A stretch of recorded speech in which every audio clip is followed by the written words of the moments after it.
ஆட்சியராக பொறுப்பேற்ற 2 ஆண்டுகளில் பம்பரம் போல சுற்றி சுழன்று அதிகாரிகளை கிடுகிடுக்க வைக்கும் ஆட்சியர். இந்த வீட பார்த்தா குடியிருக்கிற வீடு மாதிரி தெரியுதா? நீங்க நினைச்சீங்க நான் வாசல்ல அப்படியே படம் பார்த்துட்டு போயிடுவோம். திருப்பி நாளைக்கு வரேன், எனக்கு என்ன அவசரம், நான் நாளைக்கு வரேன். எந்த வீடு இது? கவிதாவா? எல்லாம் பொய் சொல்றாங்க, அவ்வளவு பேரும் பொய். அலுவல் பணி மட்டுமல்லாது களத்திற்கே நேரடியாக சென்று அயராத பணி. திடீரென நடக்கும் ஆய்வுகள். மக்கள் தொகை உள்ளது அப்ப அதுக்குள்ள மயானம்னு ஒரு டெசிக்னேட்டட் ஏரியா இல்லாமல இருக்கும்.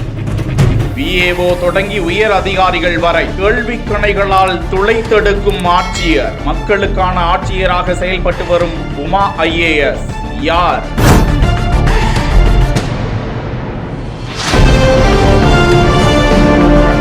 கடந்த 2023ஆம் ஆண்டு மே 22ஆம் நாள் நாமக்கல் மாவட்ட ஆட்சியராக பொறுப்பேற்ற உமா ஐஏஎஸ் பல மாவட்ட ஆட்சியர்களுக்கு முன் உதாரணமாக ஆட்சியராக பொறுப்பேற்றது முதல் பள்ளிகள், மருத்துவமனைகள், பேருந்து நிலையம், விஏஓ அலுவலகங்கள், பேருந்து முனையம் என பல இடங்களுக்கும் திடீரென கள ஆய்வு மேற்கொண்டு நாமக்கல்லில் அரசு எந்திரத்தை முடுக்கிவிட்டு கொண்டிருப்பவர் உமா ஐஏஎஸ். தூத்துக்குடி மாவட்டத்தைச் சேர்ந்த இவர் MBBS மற்றும் MD படித்துவிட்டு 1995ஆம் ஆண்டு நெல்லையில் மருத்துவக் கல்லூரியில் பேராசிரியராக பணியாற்றி வந்தவர். 2005ஆம் ஆண்டில் தூத்துக்குடி மாவட்ட சுகாதார பணிகள் துணை இயக்குனர், 2015ஆம் ஆண்டில் தேசிய நல வாரிய குழுமை இணை இயக்குனர், 2019ஆம் ஆண்டு தமிழ்நாடு அரசு அவருக்கு IAS கேடருக்கான பதவி உயர்வை அளித்தது. சிவில் சர்வீஸிற்கு பதவி உயர்வு பெற்ற அவர் திருவள்ளூர் மாவட்டத்தில் பயிற்சி ஆட்சியர், பழனியில் சார் ஆட்சியர், ராணிப்பேட்டையில் துணை ஆட்சியர் என பல இடங்களிலும் அவர் பணியாற்றிய இடங்களில் சிறப்பாக பணிபுரிந்தவர் என பெயர் பெற்றவர்.